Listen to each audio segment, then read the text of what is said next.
Hi, I'm Chris Porter. I'm the editor of a2pulp.org, the Ann Arbor District Library's arts and culture blog. I'm here today with Sacramento Knoxx. We're talking to him as part of our 30 Days of National Native American Heritage Month series. Sacramento is a recording artist and video artist based out of Detroit. I've been creating music and video art for more than a decade now, and is really starting to get a lot of recognition for the way he incorporates his Native American heritage into the themes of his art, musically and with the videos. So, Sacramento, welcome. Hey, what up, though? So, tell us a little bit about your family background and upbringing. Background, let's see, Detroit born and raised.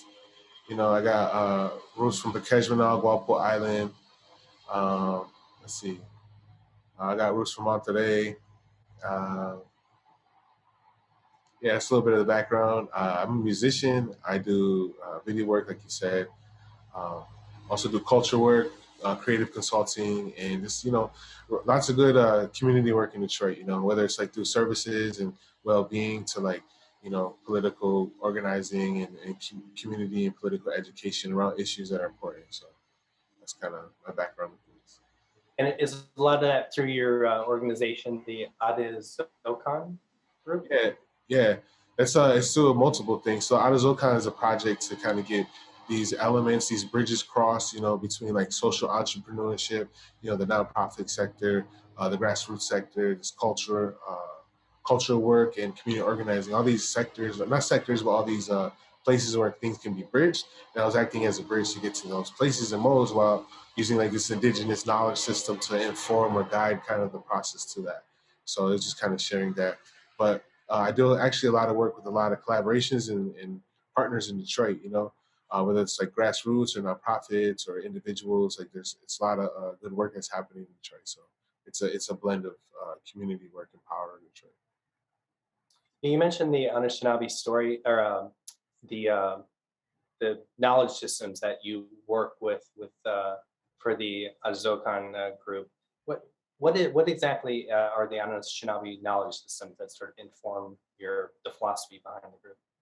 Yeah, I mean, it's like in all types of ways. The way that we'll calculate something as math, or calculate something as science, or literacy, like these different things. Like it's calculated in those ways. So those are like knowledge systems, ways of knowing, ways of being, ways of learning.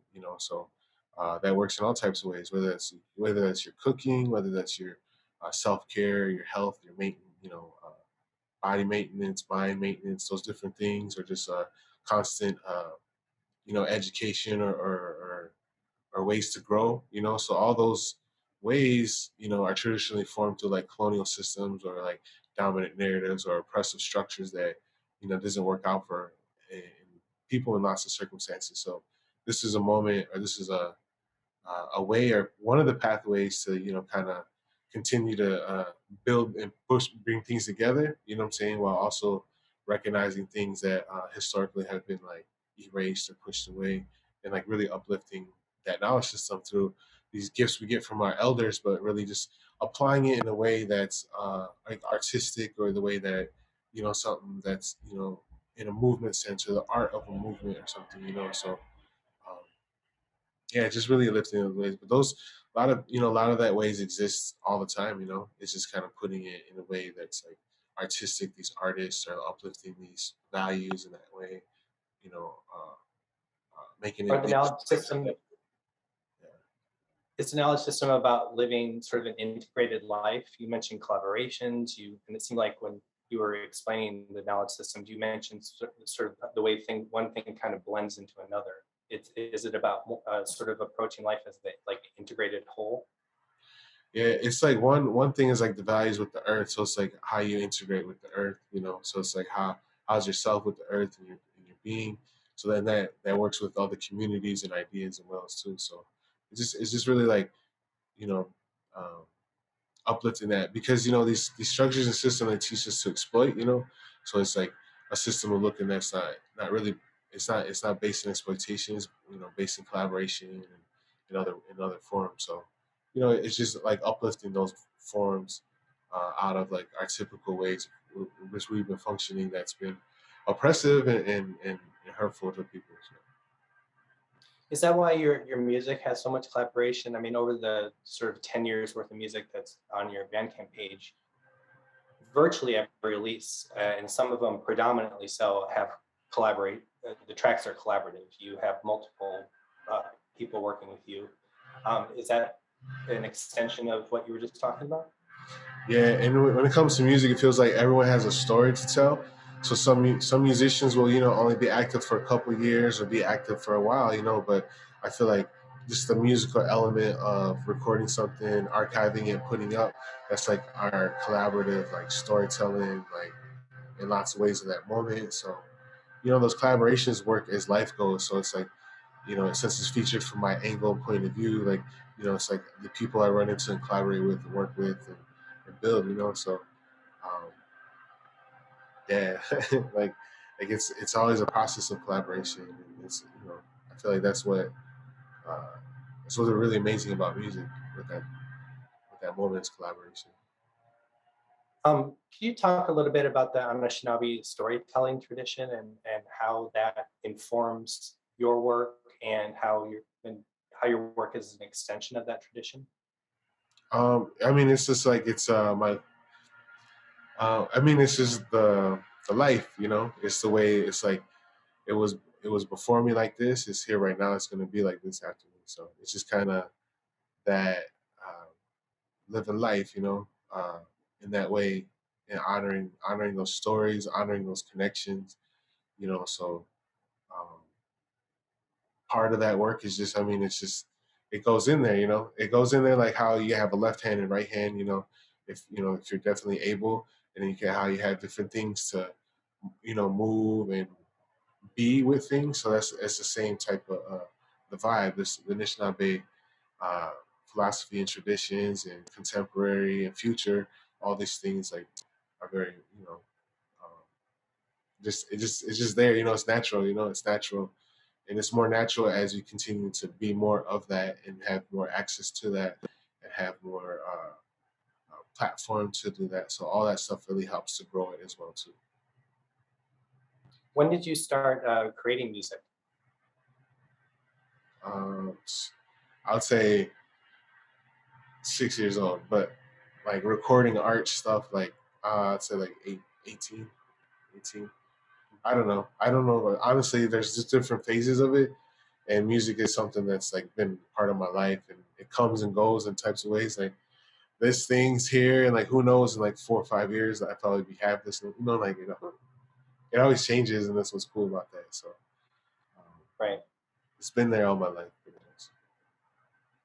So we talk about like how much your native heritage has influenced your music, but your music is very much sounds of Detroit with hip hop and techno influences and things like that. Can you talk a little bit about growing up in Detroit and how the music scene has influenced your sound?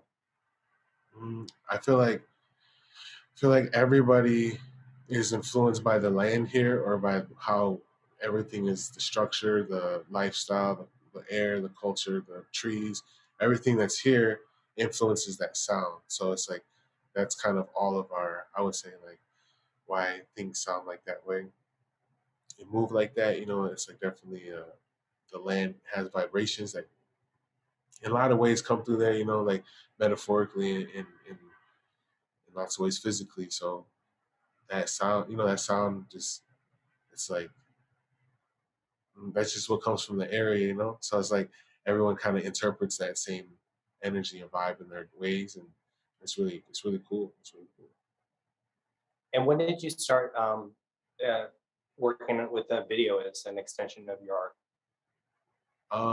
It just went with it, kind of, like especially when you have multimedia tools and you're able to work with, I'm working with audio and things, and then it's like videos kind of like right there, and it's like, oh, it's kind of hand in hand things, and um, yeah, it just fell in the same type of mold. You're working with audio, so it just capabilities of the digital technology allows it to go both. So it just kind of it was like a natural connection. But and again, it plays into the whole sense of living an integrated life, collaborative life, where you're sort of taking all these elements and you're not living parallel lives with these artistic disciplines. You're merging them into a whole. Last winter, you released an album called "The Winter Tried to Kill Me," and it really talks about how winter deeply affects you, and basically how you know you're dealing with you've experienced trauma in winter, or winter causes trauma, and it was is sort of a way for you to try to catch it and not let winter bother you. I'm curious about so winter is coming. Uh, how did you do Yes. last winter, and how did making the album sort of putting those feelings out there sort of help you get through the last one? Look, my last bar on that album was like winters only spent in Puerto Rico. So it's like I'm trying to arrange to be in Puerto Rico this winter to do a bunch of music making for 2 weeks around Christmas time. So that's a dream. If it don't happen, it's cool. But either way, things will get recorded. So I'm actually on good terms with the winter now. It's very good. Like this, I was excited. I made a bunch of music, and it was called the Six Tape. So I actually made a bunch of music in like the span of maybe 2 months on that one project. I also worked with another artist named Info, and we developed a whole album during that time too. So I actually enjoy the winter, and like I changed my relationship because I made that album, and it made me really reflect and see things, and it's really healing from those things. So music is powerful in that way, especially for like Yeah. when you're creating it in that perspective. Your new album is called Medicine Bag. Is there an overreaching theme or concept to that record like there was with the Winter record? No, I feel like the Winter album was just like all the realization of like I'm sad, I'm grieving, I'm in trauma, I'm depressed, I'm lonely, I can't find love, like all these things, like all these. It was just all just like saying like that's what it. This is all of it, right? This is all of it right now. So that was that. So like when I listened to that album, I listened to it, I'm like, damn, it sounds so sad. But like that, I think that's what's beautiful part of that art. And with this medicine bag, there's a lot of there's a to me there's a lot of like coming up with these terms of healing. There's a lot of these themes of like overcoming stuff, a lot of growing, a lot of going, a lot of reflecting. So there's a lot of that stuff on there, and that's why it's called medicine bag, because it's just this healing process. And then I thought a lot about my grandmothers during this time, so it just kind of formed in that way, like that's the beauty of it. And the collaborations on it, they're all kind of random and come in and go. And because the album was made on the fly, on the go, it wasn't organized or set. It was just set off this emotion and this mode of healing at the same time. So while I was going through healing, these things kind of happened at the sporadic moment. Mhm. And with Medicine Bag has a song on it called "The Original Southwest Detroit," Yeah. and I think it's one thing. I think because we think of in this modern age, I think we typically think of Detroit as an industrial city, an African American city. But what you're referring to is what it was before, let's say, the French came. Do you think that's an aspect of Detroit that's often overlooked when we're talking about its history or even its contemporary, the contemporary aspect of the people who live there?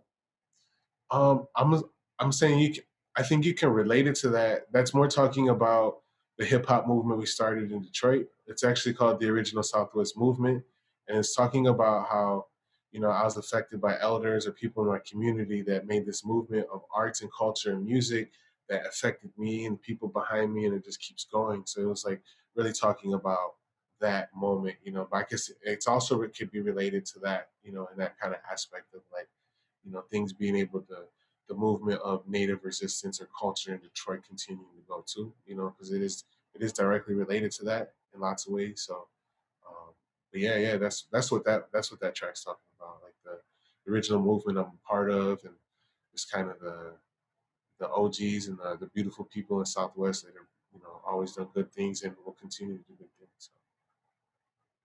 Do you have any plans like for an album release event, or do you have any like video components that are associated with the album?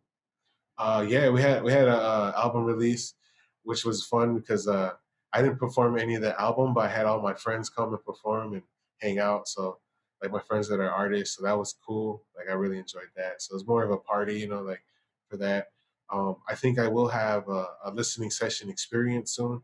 We'll just because it's an hour and a half. It's like a movie long thing, so probably set up a situation, like bean bags, tea, and incense or something. Just kind of all these good vibes there. But there's no official things as of yet. It's just moving the project across. I might.